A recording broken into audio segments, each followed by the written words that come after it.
Introverts of Reddit. What social interaction makes your battery down to 0% immediately? When you're at a party where everyone else knows each other. I hate going to parties where I know one, maybe two people. You want to interact with them, but don't want to follow them around like a little puppy dog because I don't want to talk to anyone else. More recently, husband and wife invited us to their house for a nerdy gaming party. Our hostess also invited other women from her workplace, and at one point the guys went off for dude hangin' time. This bitch spent nearly the entire party texting back and forth with her co-workers, giggling at privately shared inside jokes and Snapchats, and basically ignoring the other women there. Then, as a wonderful high point of the evening, I went into the kitchen for food and walked back into suddenly hushed whispers and awkward looks from the whole group. Any hopes of an introverted ally were completely dashed. Made me suddenly exhausted and just so fucking done. I held my head up because my soul was having a good time in the other room, but definitely not visiting Beth and her gossipy high school acting entourage ever again. Definitely when you can't get your words into a conversation, you make an honest effort to be more outward, but people talk over you and you just give up.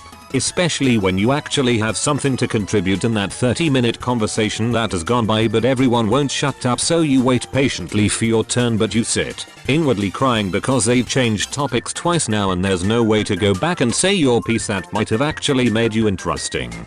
And then they comment, "You're so quiet," or "You should talk more." Like, I had something to contribute to the conversation but couldn't get a word in edgewise, so here we are. It was 2011 in May. I was at a family Memorial Day cookout. The big topic at the time was Osama bin Laden getting killed. I had done a lot of reading on it over the few weeks since it happened. I have a lot of relatives who are very forceful in conversations, and it usually just ends up being three of them battling it out to talk. The topic was Osama's body and what the government was going to do with it. They kept going in circles about what they thought the government would do. Apparently they had missed the news about him being buried. See, I sat there trying to interject over and over and over. Every time I'd spit a word out, someone would just talk louder and look at me like I was being rude.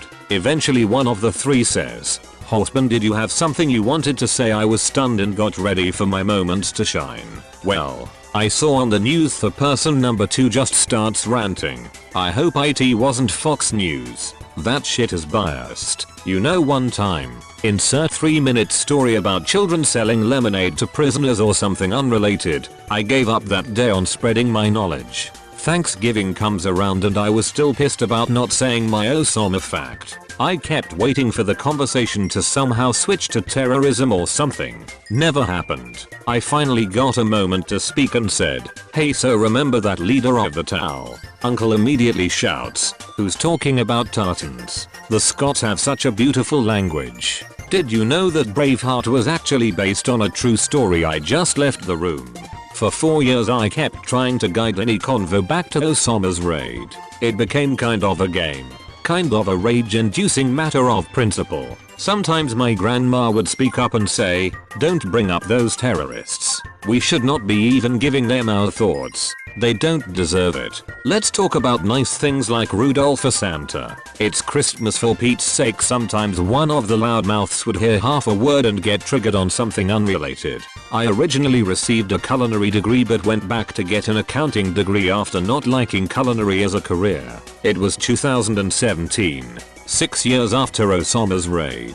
We had a small graduation party with relatives and my mom wanted me to stand up and thank everyone for coming and supporting me. My mom whistled and everyone shut up. I stood up and said, "Thank you for the love and support, everyone. I've been wanting to say this for a long time." 6 years ago, Uncle X, Y, and Grandpa X were debating about what happened to Osama's body. Osama bin Laden was buried in the sea and the Taliban were furious about it. Thank you. It was quiet for a second and then one of my uncles started a political debate about how only a Democratic president could have taken out Osama, causing my grandpa to get heated and a loud debate occurred. It took 6 years, but I finally got to say the interesting thing I had initially been unable to.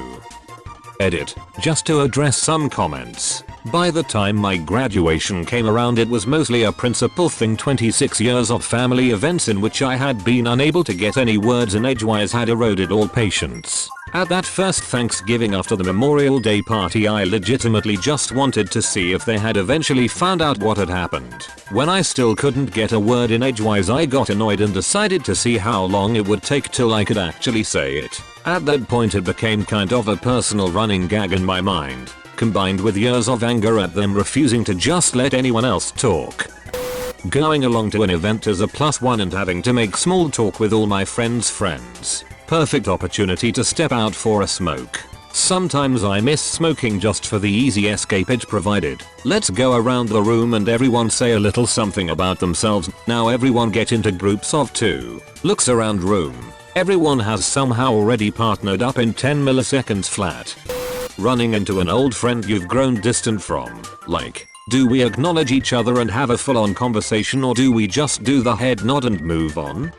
One-on-one interaction where I'm sort of in charge. Anytime I'm leading around a new hire or intern at work and need to take them around all day, take them to lunch, etc. Exhausting.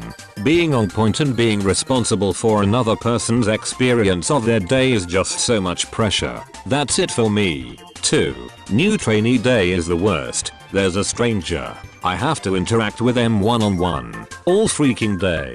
I genuinely care about them and want them to do well. I know that their progress depends on me, at least somewhat, which means I need to do well. But seriously, when it's halfway through the shift and I need a break, am I doing my best? Training is usually followed up by a one-on-one meeting with a supervisor about the trainee and their progress. Please just let me crawl into a beer.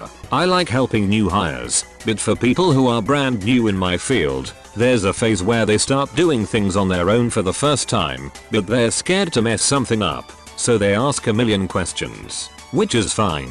I encourage it, but it's incredibly draining on me. I literally had to escape the office for a bit the other day because my throat was aching from answering so many questions from someone.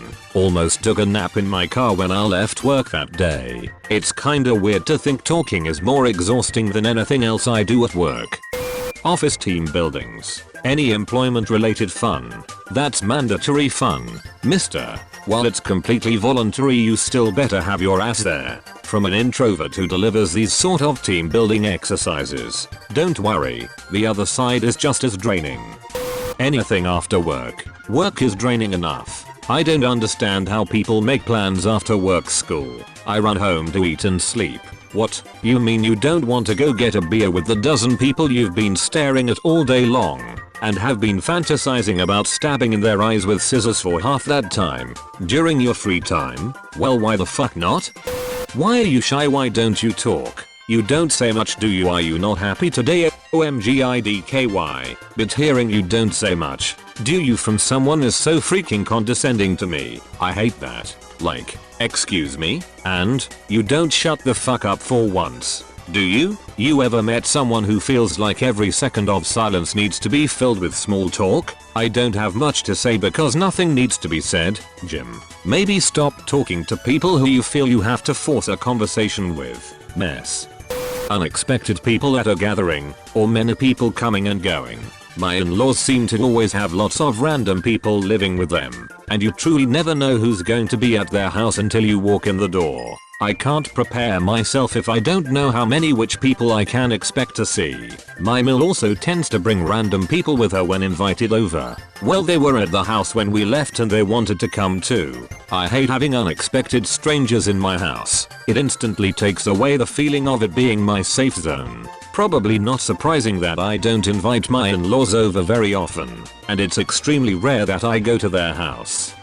Hey, let's get a drink, you and me. Sure, at the pub. Oh, when I said just you and me, I actually meant you. Me and my friend from uni that you don't know, but with whom I go way back and will talk to all night while ignoring you. And then I'll fuck off for an extra long piss, leaving you two alone to the conversational equivalent of a hedgehog fucking a tortoise. Going to any store when it's packed. If I see a store or restaurant that is too crowded, I just leave immediately. I just refuse to deal with that. I feel so much better knowing someone else does this. The number of times I've had to just turn around and go home because some places just mobbed is high, and everyone around me teases me for it. Work. Customer service has made my skin crawl since day one, but it pays the bills. That's awful. Do you have to deal with phone calls? My social anxiety doesn't let me pick up phones with unknown numbers. How's school going? Honorable mention goes to, do you have a girlfriend yet? I'm focusing on finishing school right now. I'll get a girlfriend after. Meanwhile, the reality is that you're doing shit in school, and you got no game. Thank you for watching. Smash that like button like it's a thick booty. And don't forget to subscribe to okpjdark if you like nice things, like new videos every day. See you tomorrow.